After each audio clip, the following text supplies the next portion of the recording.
Toujours dans cette disposition,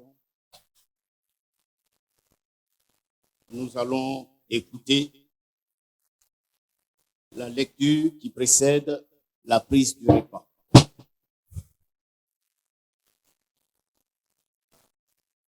Ce matin, je m'interroge et je vous interroge aussi à travers cette question, en quoi le sacrifice de l'agneau de Dieu est-il un symbole d'unité? En quoi le sacrifice de l'agneau de Dieu est-il un symbole d'unité? Je voudrais m'appuyer sur quelques passages choisis dans la Bible, la parole de Dieu, pour donner une réponse. Puisque c'est la parole de Dieu, il ne s'agit donc pas d'une réflexion personnelle que je voudrais partager avec vous ce matin. Et le premier passage que je vous propose est tiré de l'évangile de Jean, au chapitre 1, le verset 29, qui dit ceci. Le lendemain,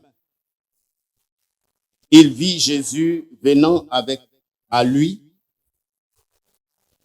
et il dit, « Voici l'agneau de Dieu qui ôte le péché du monde. » Amen. Premier symbole qui se dégage de cette pensée inscrite dans ce verset est que nous sommes tous pécheurs. Et notre péché est ôté par une personne, présentée ici sous la forme d'un animal, l'agneau, qui est le sacrifice, l'animal de sacrifice. Jésus est l'agneau de Dieu. Jean, en présentant le Seigneur, n'a pas dit, voici un agneau. Mais il dit, voici l'agneau de Dieu qui ôte le péché du monde.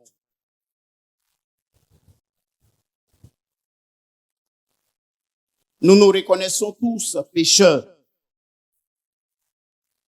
Et notre péché est ôté par un seul sacrifice. D'où l'idée d'unité qui nous rassemble en Jésus-Christ. L'unité commence par une œuvre unique et est partagée par tous. Je répète, l'unité commence par une œuvre unique pour ensuite être partagée à tous. Nous poursuivons. Je vous propose le second test dans Éphésiens chapitre 2, versets 13 à 16. Éphésiens 2, versets 13 à 16. Je lis. Mais maintenant, en Jésus-Christ, vous qui étiez jadis éloignés, vous avez été rapprochés par le sang de Christ. Car il est notre paix. Lui qui, des deux, n'en a fait qu'un. Alléluia. Lui qui, des deux, n'en a fait qu'un. Et qui a renversé le mur de séparation, l'inimitié.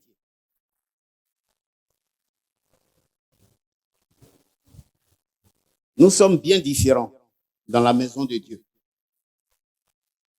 Parce que nous venons de diverses origines, de diverses cultures.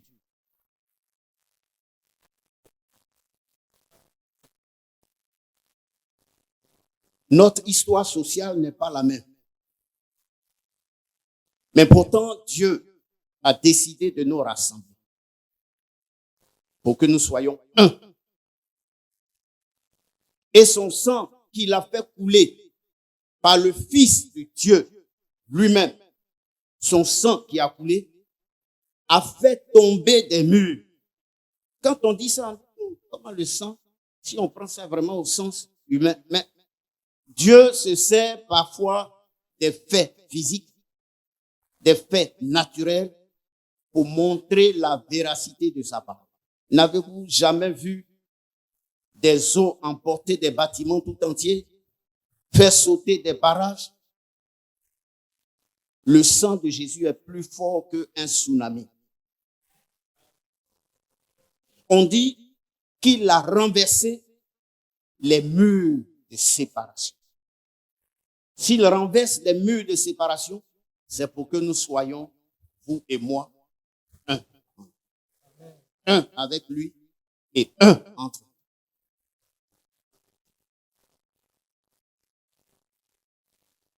C'est pourquoi cette parole dit, vous étiez jadis éloignés, mais maintenant, vous êtes unis dans le nom merveilleux de Jésus.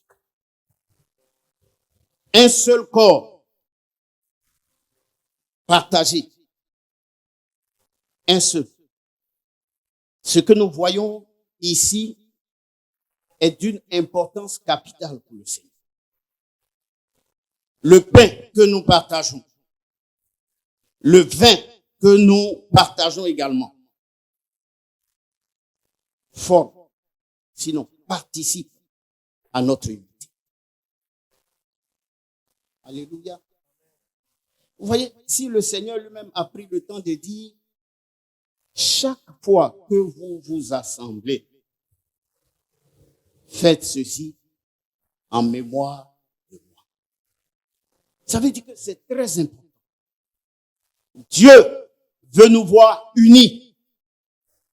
Quand je dis unis, comprenez-moi bien. Dieu ne nous demande pas d'être uniformes.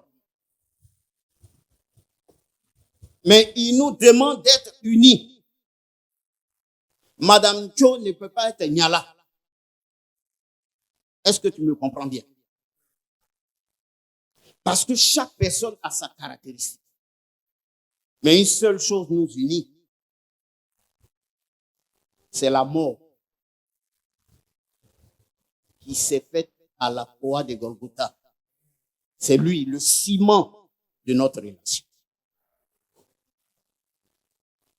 Quand nous nous assemblons autour de cette table, rappelons-nous, rappelle-toi, bien-aimé, que l'acte que tu poses a une importance au-delà de toute importance que vous pouvez imaginer. C'est le centre de notre adoration.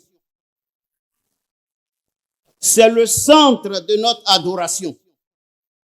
Tous ceux qui vont adorer, soit leurs eaux, leurs bois, leurs collines, leurs montagnes, leurs forêts sacrées, sont unis.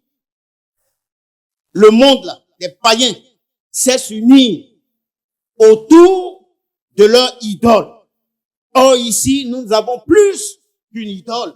Nous avons le Dieu des dieux qui règne de génération en génération, d'éternité en éternité. C'est pourquoi, ce matin,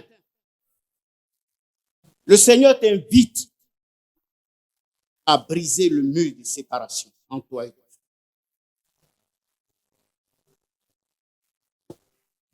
Le Seigneur t'invite à venir franchement à lui, dans un esprit d'unité.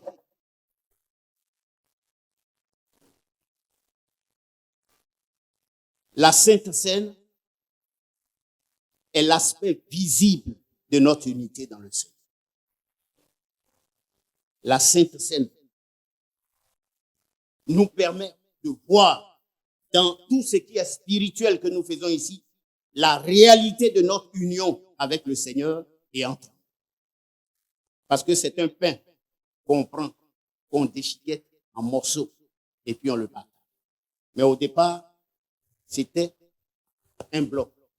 Il y a un merveilleux chant dont je me souviens souvent quand on était encore avec nos parents aux catholiques, qui disait les grains de blé moulus ensemble sont devenus un même. Et c'est comme ça, Jésus nous assemble pour que nous soyons un en lui. Alléluia. Retenez cette pensée au moment où vous allez vous approcher ce matin de la table du Seigneur. Que Dieu bénisse notre communion. Amen. Amen.